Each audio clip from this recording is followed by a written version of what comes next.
Hey friends, welcome back to the No Wrong Turns podcast with Audrey Hickman Hunter. I am Audrey and I'm your host, and I am so happy that you're here. If you like what you're listening to today, make sure that you subscribe wherever you get your podcasts. Every other Tuesday, we have an awesome guest come on and chat about their story and their passions and how their passions have evolved and grown throughout their story. Subscribe today to the No Wrong Turns pod with Audrey Hickman Hunter on your podcast player app so that you will never miss an episode. Hey friends, happy Tuesday. How are you all doing? We're just coming off an awesome weekend. Chicago had some beautiful, beautiful 70, 80 degree weather. It was the perfect stage for tons of outdoor time. My favorite Italian ice place, Mario's, opened up for the season, and it's been open for 3 days, and I have been there 2 of the 3 days that has been open so far this season. So that means I got in some nice long walks as well as some bike rides in. This spring weather is amazing and just making me want to go and spend time outside. Friends, are you interested in being in a small group setting for listening, discussion, and action work with the main focus being on racial justice? I would invite you to consider joining my book club. Our May and June book selection is Minor Feelings by Kathy Park Hong. If you're interested in joining the conversation, our next book club meeting will be Tuesday, May 18th at 7:30 p.m. Chicago time. DM us on our social medias at No Wrong Turns Pod or email us at nowrongturnspod@gmail.com for more info. Listeners, welcome to our 39th episode. This is part 2 with Lauren Rome Marks of Romer Skincare. Since there is so much to hear about in Lauren's story, we have her story and passions in 2 episodes. Last week, we heard part 1 of Lauren's story, how she shared how she grew up and landed a job on Wall Street for a decade, and then how she began to pivot her career to clean beauty skincare. This episode is our part 2, where Lauren shares more about the planning, beginning phases, and launching of her clean beauty skincare line, Romer Skincare. If you did not get a chance to listen to episode 38, that is our part 1 with Lauren Rome Marks, I would suggest pausing this episode to go and check out episode 38 and then giving this one, episode 39, a listen. You are for sure going to want to lean in and not miss hearing Lauren's story as she talks about her passions of clean beauty, entrepreneurship, and Romer skincare. No matter if this is your story and you can relate to her or not, I believe that there is something in this episode for you. All right, here's my conversation with Lauren Rome Marks. So you mentioned you launched a year ago, and can you tell us, kind of take us through like what that looks like in today's world? Because that must have been right before we all, went home and Corona became part of our daily vocab. Yeah, so I launched the brand in February of last year at the Soho House, Chicago. And we had a launch party with 75 people. And then unheard of today. Yeah, right. And then a few weeks later, I knew a lot of people who got sick and the world shut down. And I was in my apartment sitting at my kitchen counter trying to figure out what to do next. Mm-hmm. And so this year has been a challenging one. I think it would have been challenging if if we had the pandemic or not. It's challenging to launch a business, especially one where I'm in an industry that's pretty saturated. There's a lot of competitors, a lot of beauty brands out there. I'm sure you have plenty of them in your cabinet in your bathroom. Yeah. And so we learned how to be creative. We learned how to adapt. We learned how to be persistent, try new things, figure out what works, what resonates. For me, what's incredibly meaningful is when I get people to try the products, because people are stubborn when it comes to their routines. And time again, I find people struggling like I struggled, where, they're experiencing maskne, or they, they're experiencing dry winter months, and their skin's reacting and they want to feel better. They want to look better. They want a simple routine. They want to try clean products because they want to get rid of those harsh chemicals. And when I see the results and when I get to hear firsthand about how switching a routine or creating one, to the extent you're a guy out there washing your face with soap, a bar of soap, you know, the idea of adding a cleanser at morning and night to wash your face, I don't know. I just think like it feels really good when the exact thing I'm trying to do, which is alleviate stress in our daily routine, I can do that and I can deliver that and hear it over and over again about people getting excited that they love the products. And that's really the most rewarding part of launching a business and launching the business in this past year. That's awesome. Yeah, I think just like when you create something, like just in general, when you hear that you hear like the positive feedback on how it's helped somebody, I think that is one of the most rewarding things. It's game changing. I mean, I can literally see the results of what I've built and what I've created impacting people's lives. And look, I'm not like, you know, I'm not a rocket scientist. I'm not curing cancer. I developed a skincare line, but this is something you do every day. And so you know, just like washing your hair with shampoo, which hopefully we're not all washing our hair every single day, but because they say you should only do it every few days, but just like that, you know, I like to be part of someone's daily routine and to be able to simplify it and give people time back and help people bond in the bathroom because, you know, why shouldn't your partner be able to use your skincare, male, female, or whomever, you know? And so, you know, I just, it's very cool. It's very exciting. And it only enhances this passion I have for giving people the gift of good skin. Awesome. So when you're mentioning just other competitors and people in your sphere, it kind of made me think of a question. I have heard of, you know, lots of people like who kind of like put the sticker of clean beauty or that kind of thing on their products. So I'm just curious with your products, you kind of mentioned, I feel like your simplified idea. I haven't really heard too much from many other brands, or maybe they're implicitly or subconsciously saying it to me. But what kind of, can you tell us what sets what sets Romer apart from other skincare, other clean beauty options? Sure. So when we were doing the research, the thing that we kept coming across was that the secrets to better skin were two things: simple ingredients and a consistent routine. So you get good products, you get good ingredients, you get clean ingredients, you're set. And if you use them consistently, whether that's daily or every few days or whatever the instructions are and the directions are in the product, you're set. And so why Romer is different, and the white space that I think Romer fills, is this gap of being able to be used by both men and women, but you don't need many products. And there's not a lot of us out there who are claiming to work for all different skin types and both genders, and also can do it in so few steps. And so I view this skincare as part of your daily routine, like drinking water or going to the bathroom. Yeah. That's what skincare should be. You should wash your face in the morning. You should moisturize in the morning, go about your day. SPF 2, that's the one product we don't make, but fingers crossed, maybe in the future we'll have a fourth product.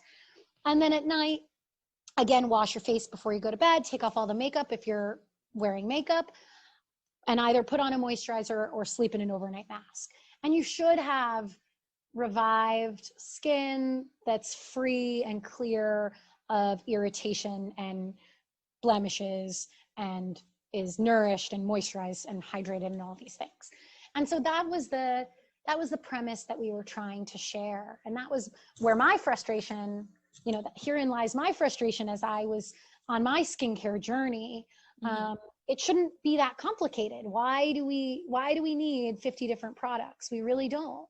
And, you know, I don't want to take away from the junkie who will always have, you know, space on her shelf for a million different products. But I do think there's this person out there who, quite frankly, doesn't give, you know, two hoots about what it is they're using, but they just want it to work and they want it to be good and they want it to be easy. And that's what I was trying to do. I was trying to create solutions for people who wanted it to be easy.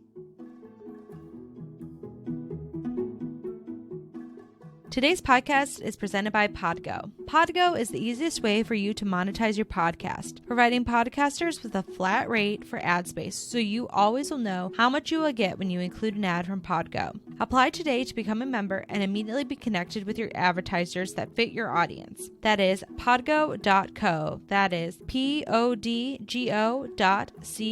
And be sure to add our podcast in the How Did You Hear About Podgo section of the application. All right, back to Lauren's story.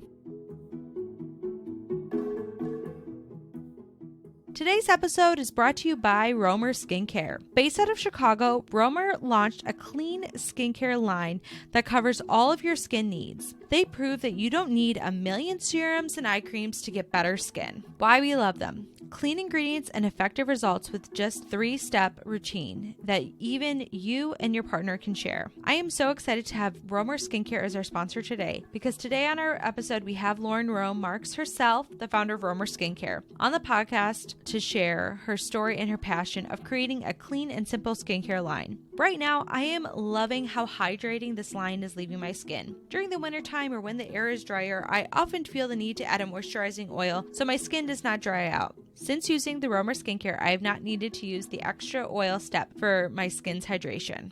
Right now, Romer Skincare is offering our listeners 20% off by using the code PASSIONPOD. That is PASSIONPOD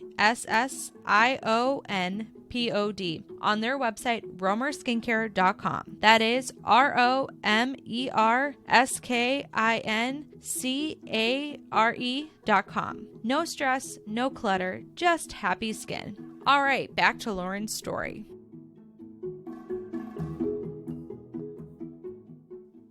Awesome. I think that's definitely something that I always am looking for is like less steps. I like go through my cabinets every once in a while, like bathroom cabinets, and I'm like, oh my gosh, I bought this. I tried it once. I hated it, but I just shoved it in the back because I spent the $20 on it or however much, it's amazing how much like money I'm like, I can't do anything. Like, I wish you could get more samples in our life sometimes, like before we buy it. Cause beauty is like very costly. Yes. And then, how many times do you get convinced to buy something because you see some fancy little picture, either on Instagram or social media or somewhere, and you use it once and you never use it again, or you don't like the smell or what have you. And so, we're all victim of that, and it's a problem that, everyone faces. But I think what we found is that people who are willing to adapt, and it's hard to get people to change, but once you are willing to get on that bandwagon of, okay, like it's a fresh start, whether it's, the new year or, just trying to get some stuff out of your kitchen or out of your bathroom, that clutter out of your bathroom, and thus in your kitchen and in your closet too, all of that, all that, that would be a good place to start.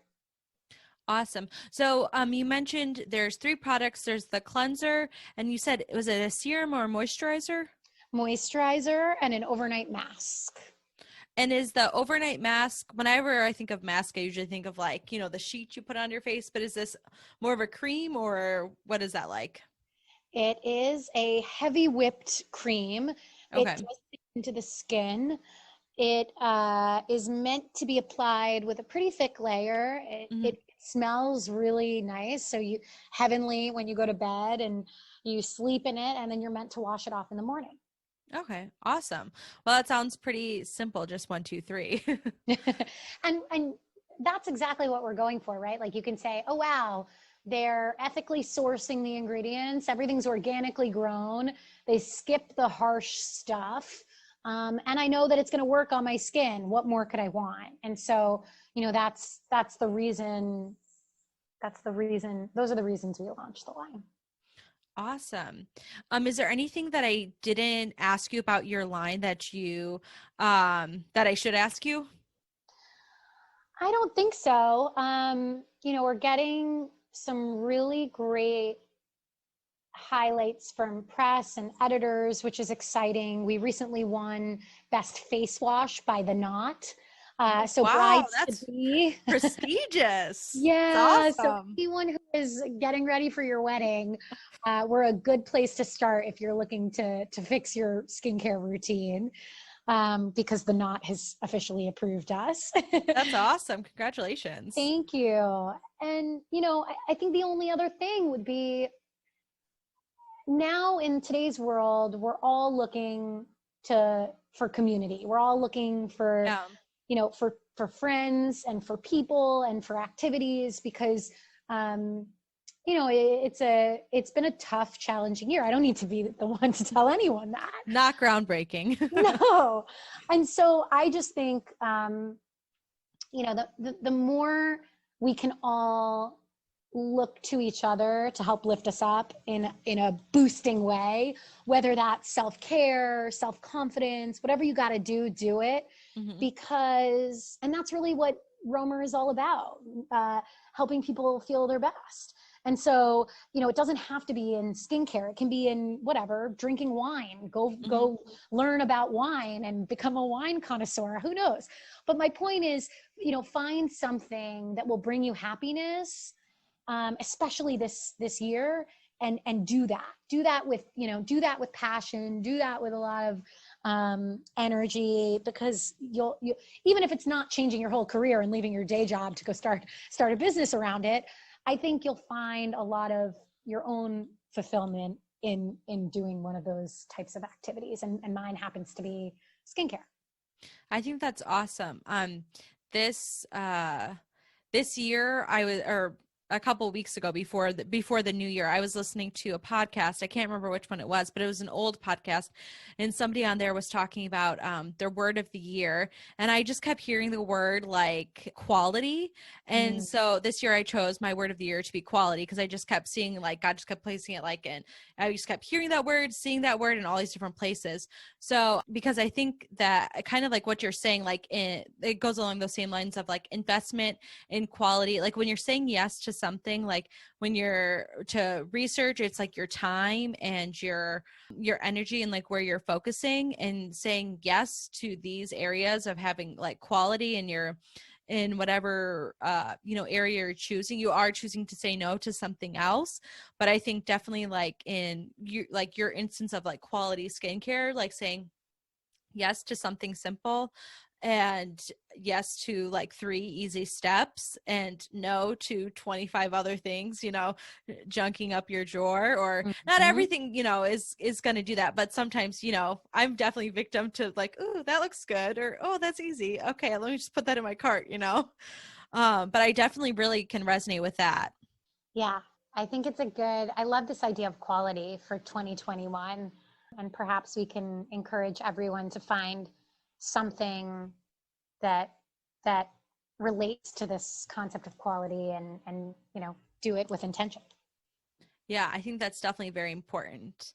So I wanted to ask you, just pivot a little bit, and I wanted to ask you kind of two questions, but under the same umbrella, about myths. I wanted to know, is there any myths that you believed about skincare before you became you know, a skincare enthusiast and researcher and all the things that you do, or any myths that you've learned since all this learning that you've kind of taken in the last couple of years, that you've heard and you're like, this is actually not true about skincare, and anything that you could kind of help enlighten us. Yeah, so, you know, there's a lot of chatter in the industry right now about whether clean ingredients are effective, and whether you need, you know, whether something that comes off a tree or a bush or a plant Mm-hmm. is as effective as something that's created in a science lab.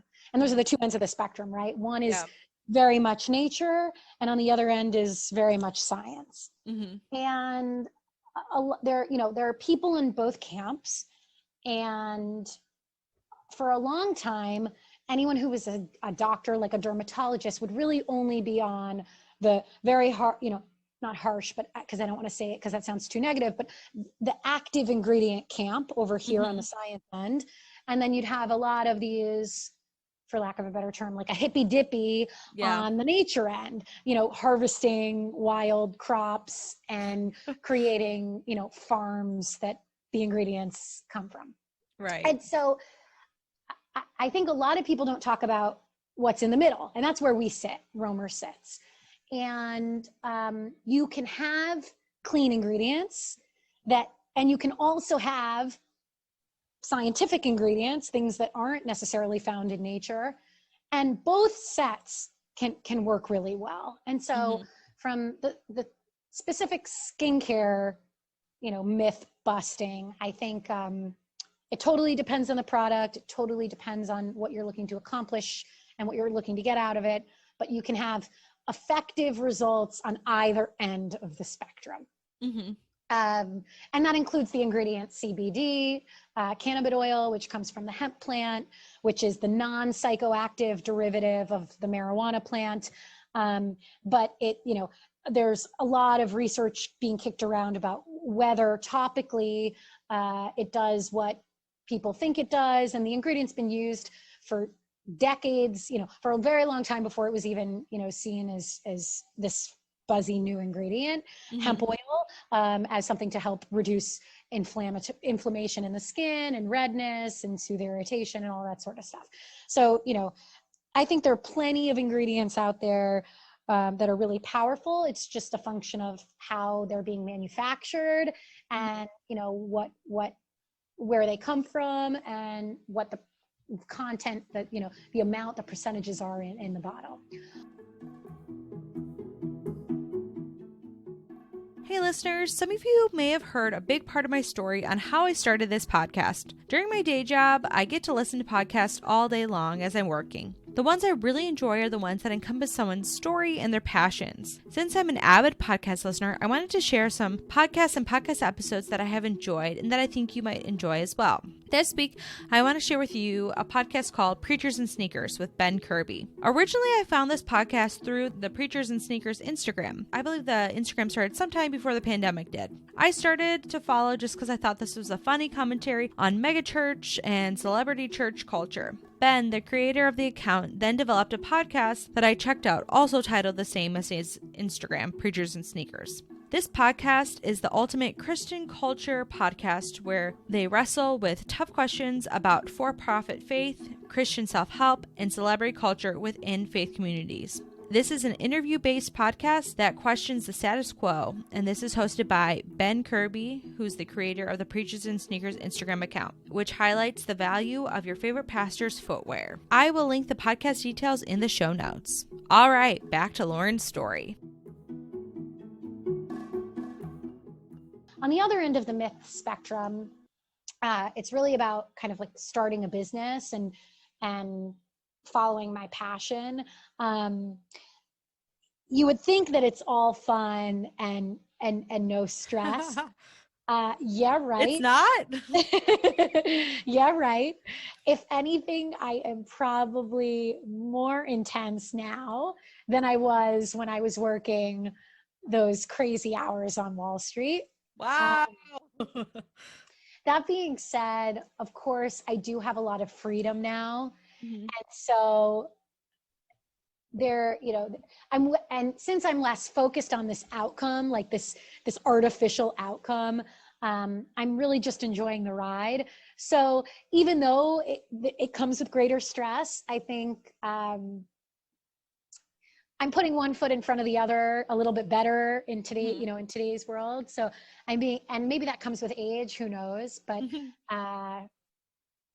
a little older, a little wiser, I don't know. But, that's all we can do, right? Wake up each morning, put one foot in front of the other. Every day is a new day, and we live to fight another fight. Awesome. If somebody is listening to this podcast and they're like, oh, wow, this sounds awesome. Like the clean, easy, natural, like simple steps.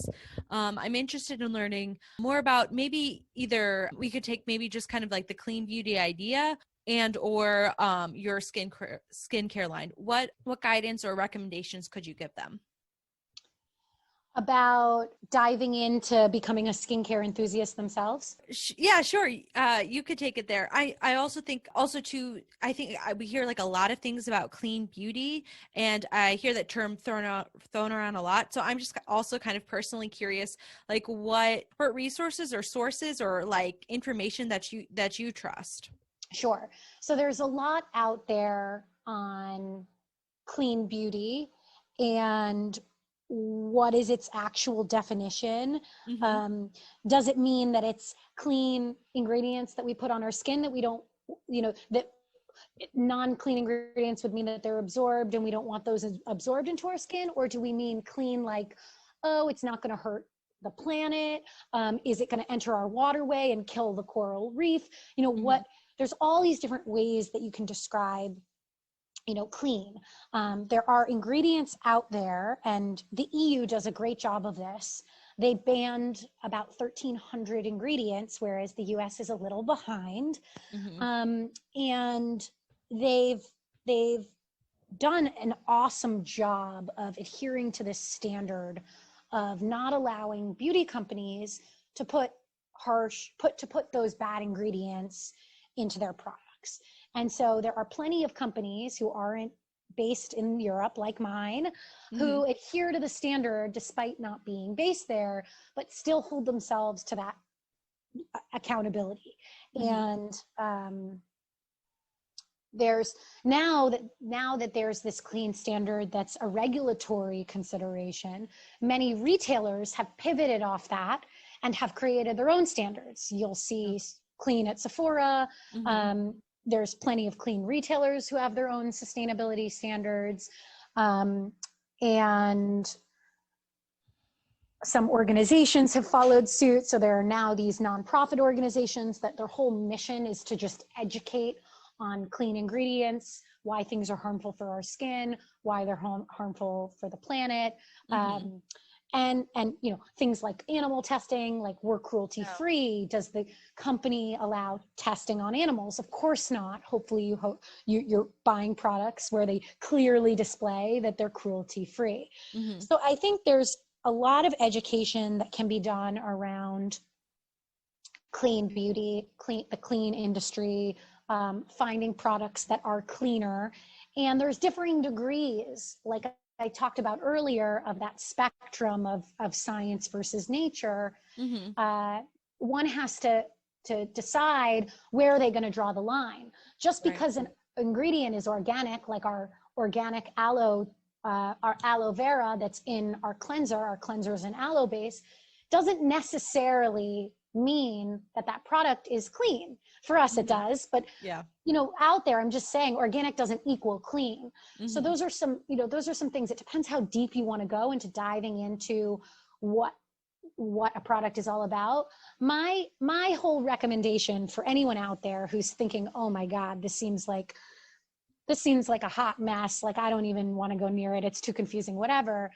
Just try to find a company, a brand that stands by their mission, their vision, and make sure that kind of aligns, hopefully that aligns with your objectives and what you're looking to accomplish. And I think you can find very quickly the brands out there that really promote this idea that they want to be fully transparent. They want to share as much as they possibly can to the consumer. And there are plenty of brands in all industries. It's not just in the clean beauty industry. This happens in clothing with sustainability. Do you want to follow fast fashion, or do you want to promote artisans who, a company is trying to provide economic development and change in that area of the world? And I think there are choices we can make as consumers whenever we buy these products. And when you're shopping a drugstore brand or you're shopping a small business, it doesn't matter. Every brand should be evaluated with that same, set of standards that you would apply if you were, the same thing that you put in your body, you'd want to apply that same logic when you're putting it on your body. And I say that to everyone who's getting started in with clean beauty or with clean products and sustainable products and on their own sustainable journey. And it's never too late to start. Just because you've been using that $5 cream from, your corner drugstore doesn't mean you can't now invest in something slightly more expensive. And now you know why you're spending a little bit more, and you understand the efficacy and the story behind it and how things were created. I think that's awesome. I really like the way you kind of like encourage, like, it's okay if this is where you're at, like you can start somewhere. And I really liked that you highlighted the idea behind mission statements. I never actually thought to like look there for kind of like concise claims of things that you would want to, that you could kind of check, am I for this? Am I not? Is this something I'm interested in? Or is this like a no-go kind of statement? So I think that's really good. Thank you. Yeah, no, I mean, I've been trying to do it very much in my own life, especially given the powerful statements that people had made this summer. I want to support brands that are founded by women, people of color. I very much want to partner with those companies. We want to make sure that we're investing in the change we want to see in the world. And that starts with everything, everything from the stuff that we buy to the people we interact with and engage with on a day-to-day basis. That's awesome. I think that's really good. I feel definitely in this past Christmas season, I think that has been something that I've been not 100% because I didn't do, a total 180, but definitely like invested in researching like for some different gifts of like, is this a small business? Is this like a woman-owned business?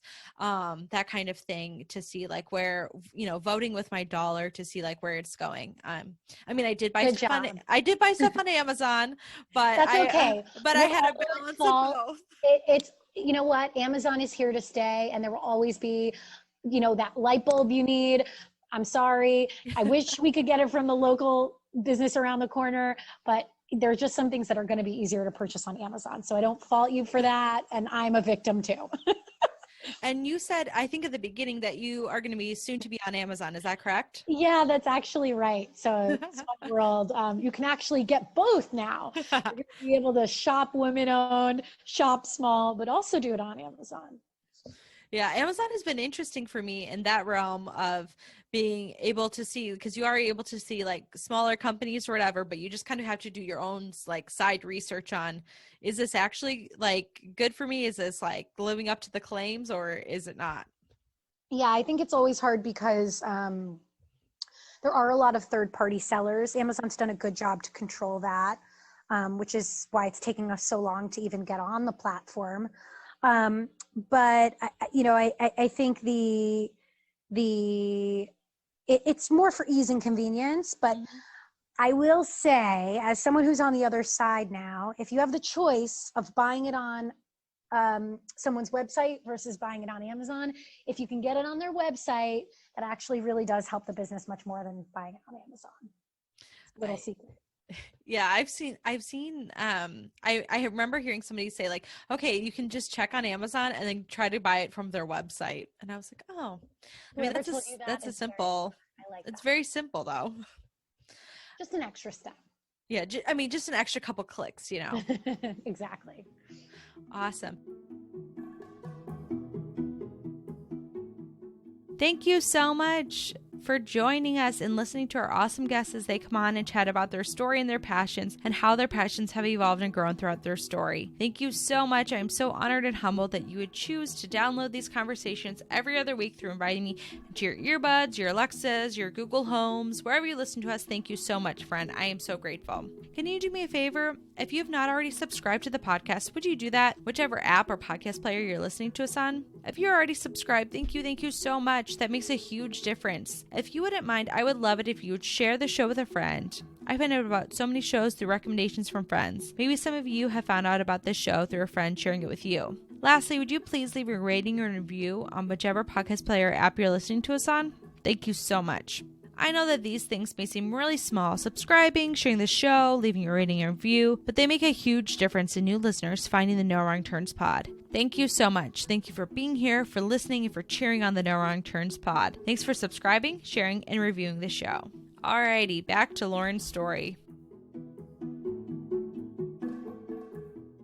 So I have one more question for you before we close our time, and that is a question we ask everybody who comes on the podcast, and that is, what is fueling you today? What's fueling your passion? So this could be anything from maybe a new route that you're walking with your dog, or a new drink, a new TV show, a new milestone or something that you're learning. So what's fueling you today? Yeah, so I love this idea of listening to you, meaning the proverbial you. In my case, it's me. And figuring out what I need in that moment and making sure that I give myself that flexibility. If that means I want to sit and watch Netflix and binge on a show, I'm going to allow myself to do that. It's allowed me to be a lot nicer to myself, and help me with my own self-care routine. I've been kinder to myself as a result, which is always a challenge for someone who's holds herself to very high standards. Yeah. But it's really been, that's really been fueling me. It's just this idea that I can take a break, and knowing when to take those breaks and actually doing it. And that's the vulnerability, right? I've learned that I can be vulnerable, and I can tell people that. It's been a challenge of mine for many, many years, but now it's imperative that I do so that I don't have that same burnout effect that I experienced a few years ago before I left the investment bank. And on that note, I think as people are trying to find inspiration or sources of creativity in today's world, my biggest piece of advice on that idea is to really find your why. What motivates you? And I found mine. And so now I'm backtracking and trying to adjust and take it easy a little bit. But think about it. Life is short. And especially over this past year, we've learned you can't take anything in life for granted. So, why not spend our time on this planet doing something you love? And that's really my final message, which is just that I hope people do a little bit of self-discovery in the next few months. Understand your why, understand what motivates you, understand that purpose, which is something we talked a lot about today, passion and my pivot, and do something you love. And you don't have to just 180 your life and move from New York to Chicago to do it. Yeah. You can do it in pieces, and it can be small increments, but I think that would be my one message for anyone thinking about how they can apply what fuels me to what fuels them. I think that's really good. I liked that you kind of tied it back to kind of a little bit more of beginning of your story, just of the idea of making sure you can't pour from an empty cup. You've got to make sure to take breaks and refill yourself, because if you don't, then it just kind of combusts. Absolutely. And if we've learned anything, from going through these difficult times, it's that we need to give ourselves that room. And out of it comes great growth. I mean, look at this, resiliency. I think back on being in New York during a time that was very resilient post 9/11, and New Yorkers have that quality, and that's something that really resonates. So yeah, get to know your why. I like that. Don't pour from an empty cup. You can't. Yeah. And the listeners couldn't see this, but as I was saying that, you were ironically drinking what looks like water. So it's kind of funny. I was like, oh, very cheesy, but very applicable. That's right. Drink your water, get lots of sleep. Those are good things to getting better skin. Those are the simple tricks. And then add Romer to the mix. Perfect. Water, sleep plus Romer. You got it. Awesome. So before we go, can you just really quick tell the listeners where they can find more about your skincare and where they can learn more about that? Yes. So go to our website, romerskincare.com, ROMER. You can also shoot us a follow or shoot us a DM on Instagram or Facebook or Twitter or Pinterest, which we're on too. And we'd love to connect with you and hear your thoughts. And I think we should offer listeners who got all the way through the podcast interview a discount. Oh, so I'm going to create a coupon. I'm making it up on the spot. So we're going to create a coupon for listeners. Let's do Passion Pod. So if you put in the coupon code Passion Pod, POD, you'll get 20% off your Romer purchase. Exciting. We'll definitely include that in the show notes. Okay, good. Perfect. Awesome. Well, thank you so much for coming on the podcast, Lauren. It's been awesome to hear your story and just hear about your passion. Thank you for having me. Friends, I really enjoyed hearing part 2 from Lauren. One part of the interview that really stuck out to me was when Lauren said, "We want to make sure that we are investing in the change that we want to see in our world." I loved how she said this. There are so many things that we can see as a whole in the market or see happening in our circles of life that are missing. Thank you, Lauren, for the idea and encouragement to pursue investing in the change that we want to see in our world. I hope that we are all encouraged today from part 2 with Lauren and her story and passion. My prayer is that you would consider what God has for you and what He might be leading you to. You can see the show notes for our music credits. All right, guys, enjoy your week. If you enjoy this episode, please share it with a friend. And I will see you back here next time with Jenny Thompson from Safety Pin.